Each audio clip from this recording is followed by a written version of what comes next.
Hey everyone, we're doing something new today, and I'm really happy to be here with Michael Kellerhals. Did I say your name correctly? Your last name? That is correct, yes. Okay, wonderful. And perhaps Lisa will be joining us later, but we're going to just talk about the energies right now. And we've been meeting for quite some time, so this is our first time recording an episode, but we will be recording these quite frequently. And the frequency you will find out as we go along. So many of you know me, but I'd like Michael to introduce himself, to say a few words about himself before we jump right in. Hello, everybody. My name is Michael Kellerhals. I have spent quite a few decades of bringing together loose ends of previous experiences that have amalgamated into this lifetime, and have passed from what I consider to be more of a hero's journey in my earlier days into a mystical path that has led me to quite a few awakenings, or at least openings of a new perspective on things, and bringing my heart and my mind and my soul together into union. I feel a very deep calling that has carried me throughout my life to bring unconditional love and new ways, combining or bringing in the unknown into the known, and opening the heart for many to see new ways, to see unified ways, to look at ever more complex challenges that we face. Thank you. I currently live in Switzerland. However, I do consider myself a cosmic citizen, previously more of a world citizen, but home is really where your heart is. And I believe that as multidimensional beings, we are home everywhere at once. And therefore, what used to be boundaries, what used to be even strongly pronounced polarities, and that is another aspect of my path that I have worked with a lot of dedication to understand and ultimately overcome the duality within my life, and see it more and more as polarities that call out to be balanced more in a center. So they give us a clear perspective of how we carry both extremes or both polarities within ourselves, and this marriage of opposites or unified consciousness that allows these two extremes to coexist in harmony and ultimately be balanced. So the focus really is on constantly rebalancing on every octave, I would say, in many different levels, this natural proclivity to go off a little bit center and then readjust. And the last few months and years have given us extraordinary opportunities to practice that and to fine-tune that. And currently, with the manifesting through the heart almost instantaneously happening, it also allows for this readjustment to step away from an ego dictated or a more mental perspective, and to immediately shift back into the heart and take a step back to also engage the, what I would call more the neutral, the eternal, the universal observer that is always present, and in many ways gives us that very balance that we need in the mission, or this work that we agreed to come here and to transmute, to transform a lot of the denser energies, a lot of the denser emotions into love, into light, and to jointly see ways, and that is the beauty of it, that we can blend or merge with others into a unified consciousness field and engage the different views that ultimately are individual takes on the same, and feel in our hearts how it is one voice that speaks on different octaves through different angles and even different voices, so to speak, as one. And the feeling of that is mesmerizing. It's breathtaking in so many ways, because it feeds the soul and regenerates at the same time. It allows us to see ways of transforming our worlds as we live them, as we speak them, as we think them, and as we feel them. And that in itself is such a freeing, such a liberating perspective on a life that was previously often sidetracked, or more like in a go-kart or in a pinball machine, pushed in all directions. Even if we had an inkling or a feeling that we did have a say, or we did have a creative aspect to our world, yet the forces as they are were rather intense, and the experience is very deep. Thank you very much. Thank you. Thank you so much for that. There was a lot that you said there. I love the octaves of one voice. And even prior to coming on right now, we were talking about this upward spiral. We just had this full moon. I guess it was a hunter's moon. I don't know. It was I have a beautiful view. I have the trees in my kind of, not really my backyard, but from my window. And so, like the forest. And so I saw the moon last night. And it was so luminous, right? It was just so bright. And even the night before, I was outside with my dog walking, and like what you were saying is resonating with me. It almost felt like an orchestra was playing, even though I didn't hear anything. So I don't know. It just seemed to be appropriate to share that now, because I feel like it's like our hearts are all beating together, like in unison. Though we may not actually see each other, we're feeling each other. And I feel like, there's a rhythm in the heart. And, because those are one of the words you said, and that light, that luminous light in the darkness is like, is almost like that polarity, right? So just some images that came to mind as you were speaking. And I thought if you wanted to share anything about, the energies you're feeling right now, because I know you always have something amazing to share. So, please share with our audience. First off, I want to concur with regards to what the nature that we are is showing us and reflecting back to us at the moment.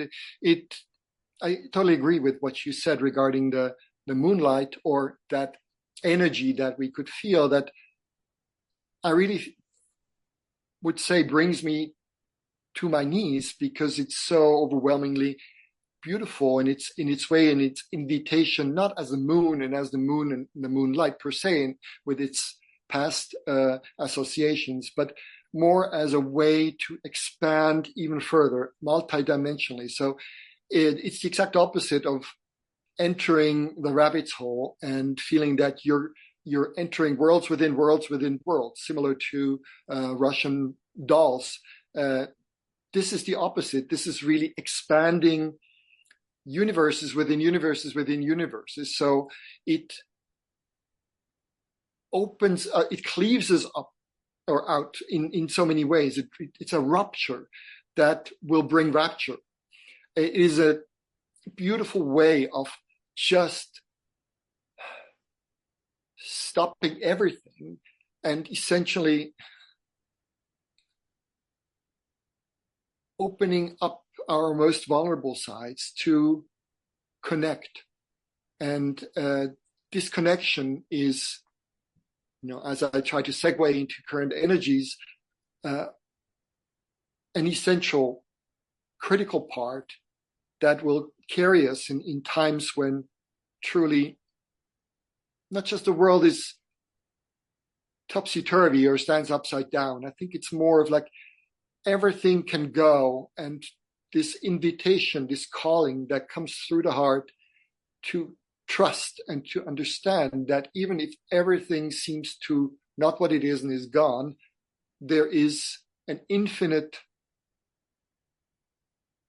I wouldn't call it security, but an infinite connection and an infinite freedom at the same time that is us and is given to us. So in many ways, we give us or give ourselves that safety net that we are as eternal beings, and thus the trust to bravely step forward into the unknown and to trust more of what hasn't been or isn't known than to carry on in very convoluted and rather hectic. It's not even chaotic. There are so many streams of energies that come together, and the deep sense that I get from many people, even in my close entourage, is incoherence, an incoherence that I would attribute to a rather intense, if not rude, awakening to one's multidimensionality. So instead of being able to anchor one's feet into Mother Earth and one world and one existence, we are constantly bouncing around or simultaneously experiencing different aspects of ourselves, which can translate into things being there and then not being there, things getting lost, but they're not really lost because they pop up or they disappear into the netherworld. And all of that can truly rile or get under the skin of those that have not contemplated these aspects, because their security and their sense of self is so deeply rooted in an external world and in a known world or in a securitized world, a lack of balance between chaos and structure.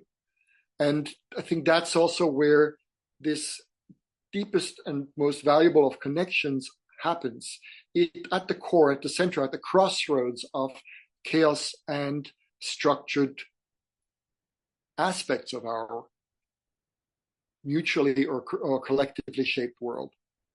And there are certainly a lot of emotional aspects that would indicate that we're constantly under bombardment of pulsating energies that are not only asking of those hearts already open to really break open further, but to surrender completely to this pulse, which is a universal or maybe a soul family or universal family pulse that prepares us to raise our own vibration even higher and to hold on to it as we witness and experience a rather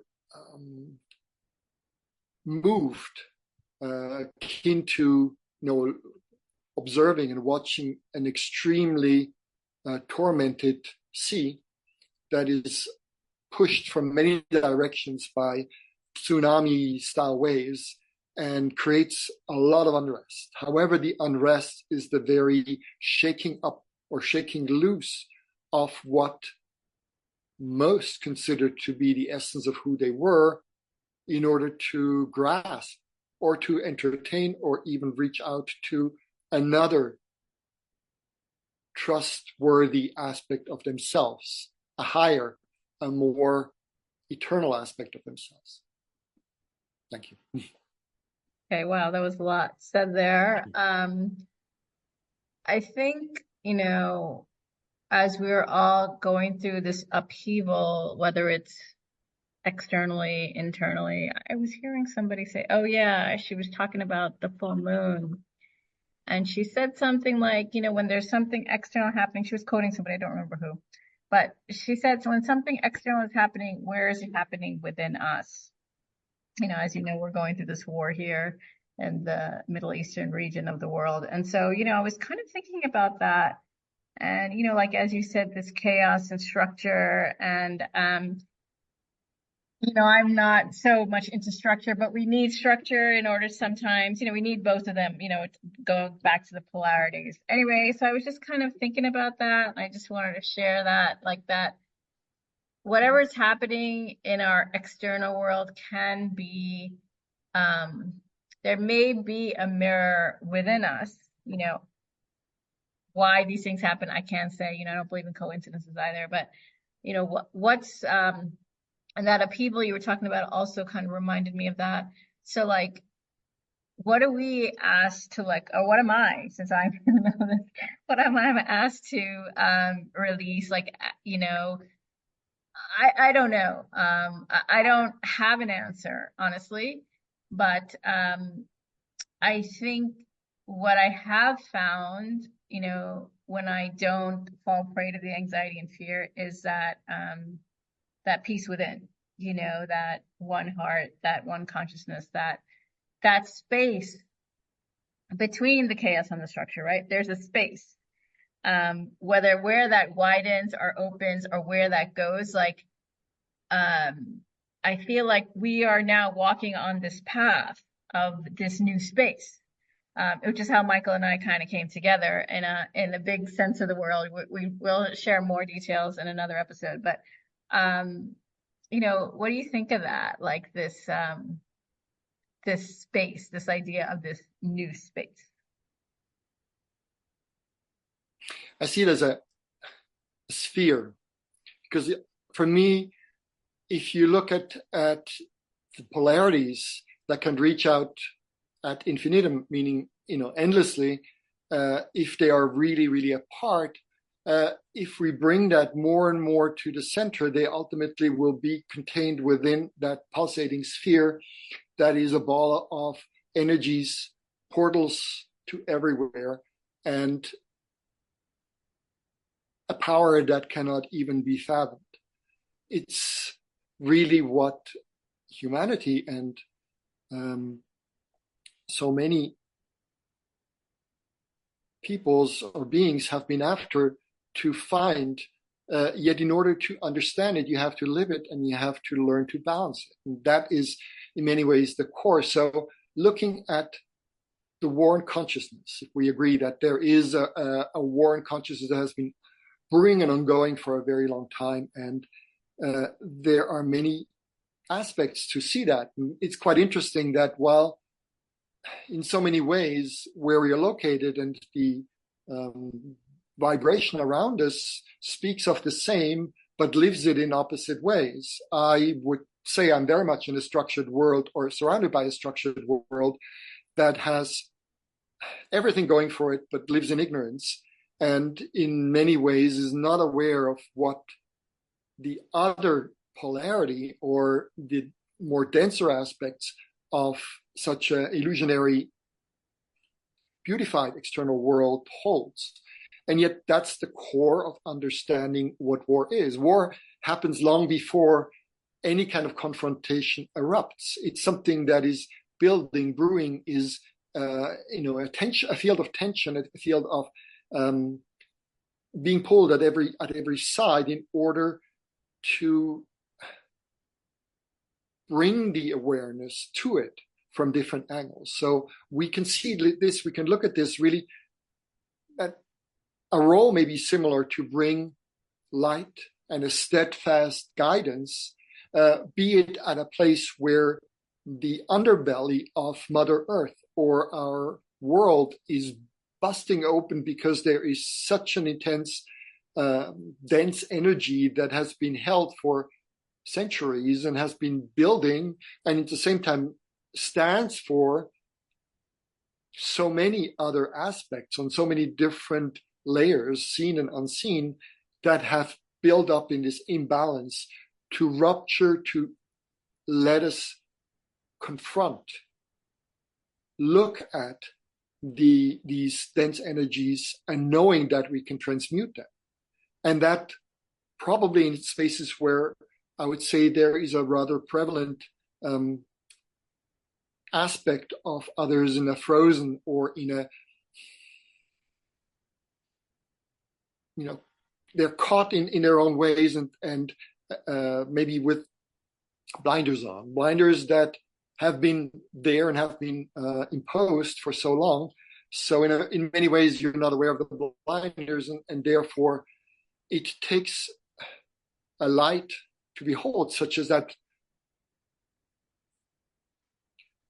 love story with the moonlight that you described, the love story with the universe that can be seen through that.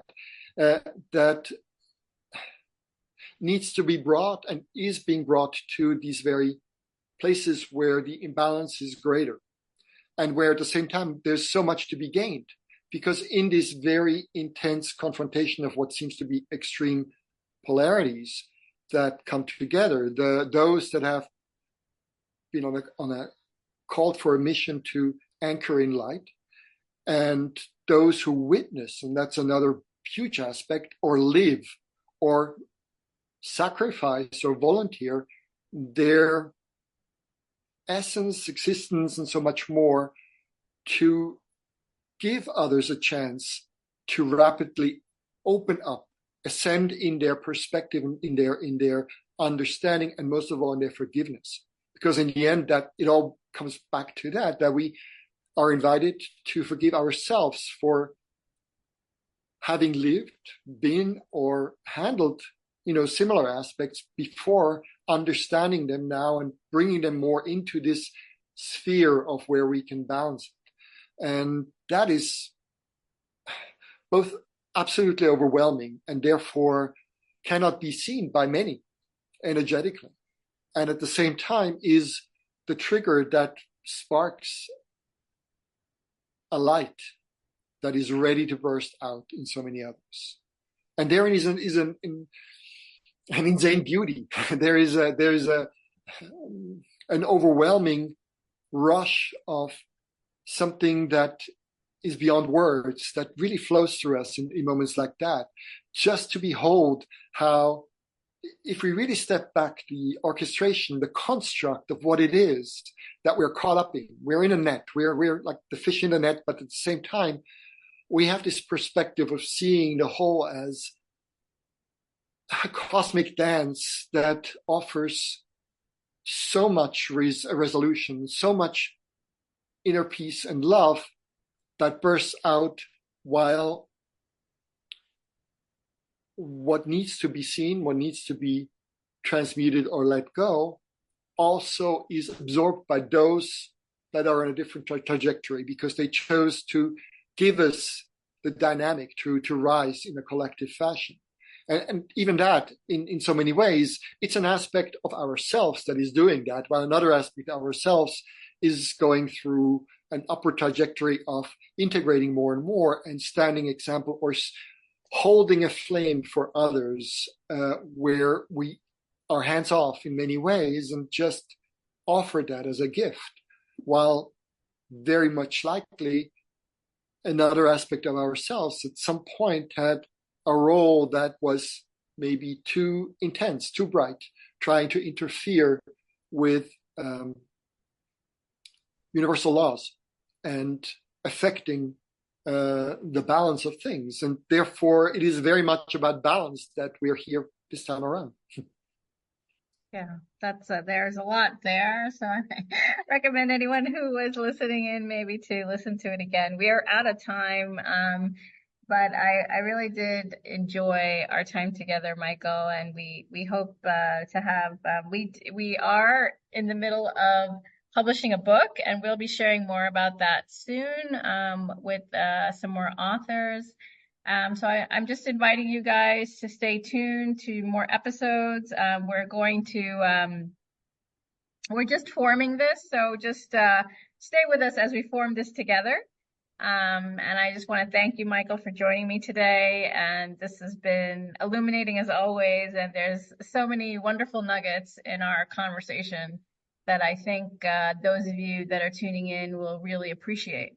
So I think we'll be doing this at least once or twice a month. So stay tuned to our next episode. And thank you, everyone, for listening in. Do you want to say any last words, Michael? About a minute. What rushed through my head just now is just all baby steps are very precious, are very hard, because they're the first steps. And yet they're filled with purity and innocence. And thus, we invite you to look at every now moment to be taken with the lightness and the joy of the inner child, stepping out into a completely unknown world, a world that is veiled yet opens up as we do make those steps with trust, love, and the light that we are. Thank you. Oh, thank And you. see That you was next time. beautiful. Yes. Thank you. Thank you so much. So bye for now, everyone. Thank you for joining.